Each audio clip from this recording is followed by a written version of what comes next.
You can leave the office with a prescription for an anti-diabetic drug, or you can meet with a nutritionist. No sign of diabetes whatsoever after just 90 days.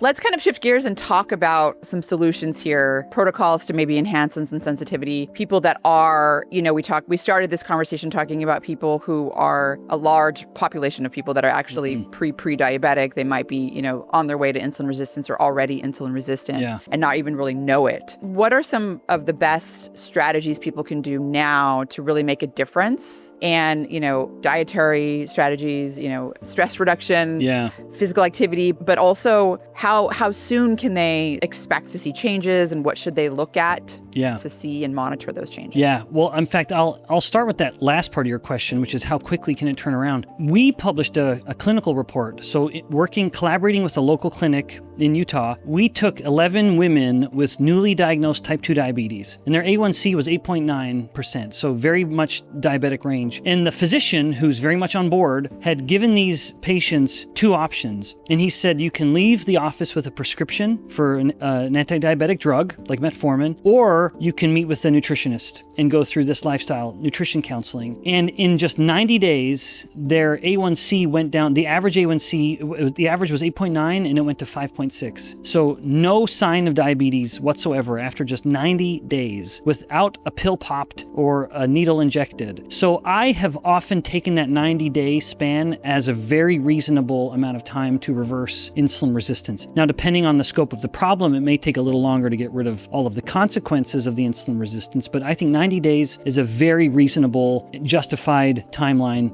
Again, I say justified based on our own evidence. Now, what did we tell them? That could sort of segue into the first part of your question. We gave them, in fact, just 3 pieces of advice based on the 3 macronutrients. And I've actually kind of already alluded to this, which the first one is control carbs. And that was simply this admonition to eat whole fruits and vegetables. You don't even need to count it, just whole fruits and vegetables. But in the case of these type 2 diabetics, we said try to be mindful of the most sugary fruits and or the starchy fruits and vegetables. So the tropical fruits, we said please be careful with, like bananas, pineapples, mangoes. And then the starchy, if the vegetable grows in the ground, eat less of it relatively. But all other fruits and vegetables, and that's still a lot, enjoy liberally. And then prioritize protein and don't fear the fat that comes with that protein. And that was an important caveat because we didn't want them to be drinking fat, but we wanted them to acknowledge that in nature, all protein comes with fat. Don't be afraid of that fat. When humans eat fat with the protein, we digest the protein better and it's more anabolic. There's studies in humans to show that if people work out, give them protein, they'll have a certain degree of muscle protein synthesis. If you give them protein and fat, it's even higher than it was with just the protein alone. But most people don't appreciate that bile, when the gallbladder from the liver releases the bile into the intestines, we always just think of that as being relevant to fat digestion, and it's critical for that, but it also enhances proteolytic enzymes. It makes the proteolytic enzymes more active, better. They work better, so we digest the protein better. And that may be the mechanism that explains the enhanced muscle protein synthesis from the combination. So that was the dietary advice we gave them, and I would just say that for people, that manage your macros, control carbs, prioritize protein, don't fear fat. And then when it comes to eating time, I mentioned it earlier, the more you can stack your meals earlier in the day, or at least the bulk of the calories coming earlier in the day, the better, so that you can taper off through evening.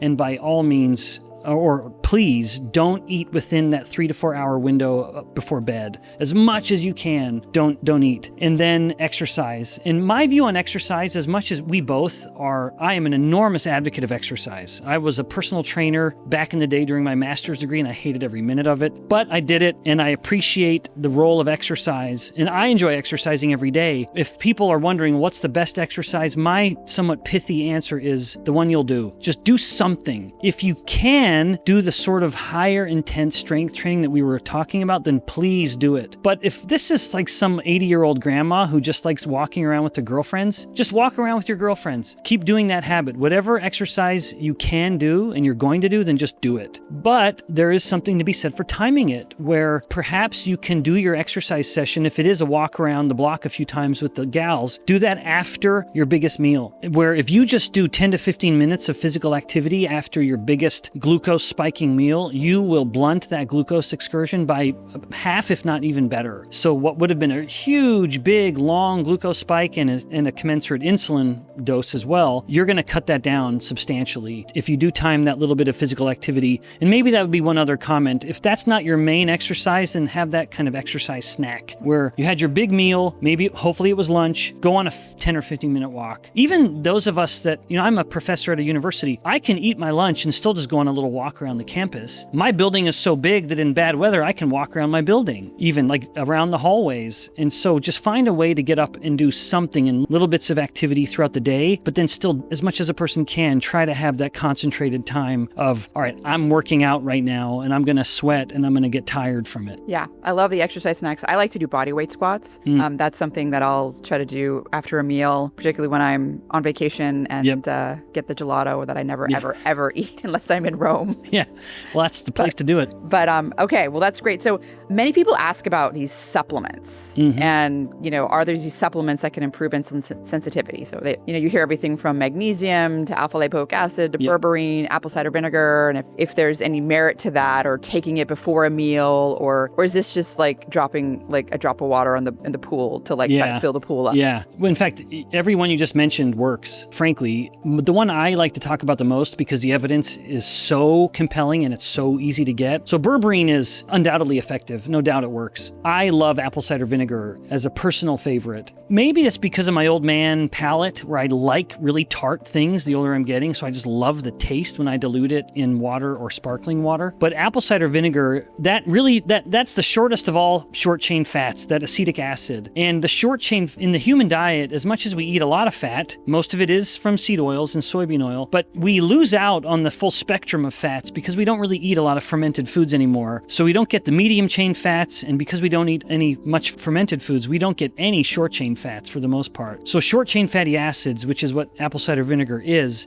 a really, that's a small little molecule that punches well above its weight, where the acetic acid will reduce hepatic gluconeogenesis to help control glucose, which is very relevant in a person with diabetes, especially type 2. There's so much glucagon always in their bloodstream, it's constantly pushing the liver to make more glucose. Apple cider vinegar will inhibit that, and so it helps the blood glucose by just having the liver dump less glucose into the blood. But it also stimulates AMPK, and you'd mentioned GLUT4 at the muscle. The reason exercise is able to open GLUT4 or translocate it and get the glucose in without insulin is because of AMPK. So it's that interesting paradox of exercise where insulin comes down and yet the muscle's taking in more glucose than it ever was. It's because of this kind of back door of the muscle exercising. AMPK gets turned on through a series of events that moves GLUT4. Apple cider vinegar will do the same thing in the absence of exercise, albeit to a more modest degree. So that's a couple mechanisms among others, including mitochondrial biogenesis and a little bit of uncoupling, where apple cider vinegar is one of my favorites, where if you take a couple tablespoons before your most starchy meal, you absolutely could compare the glucose curve from one day to the next, and you'll see that it's significantly lower with just that tart little bit of drinking.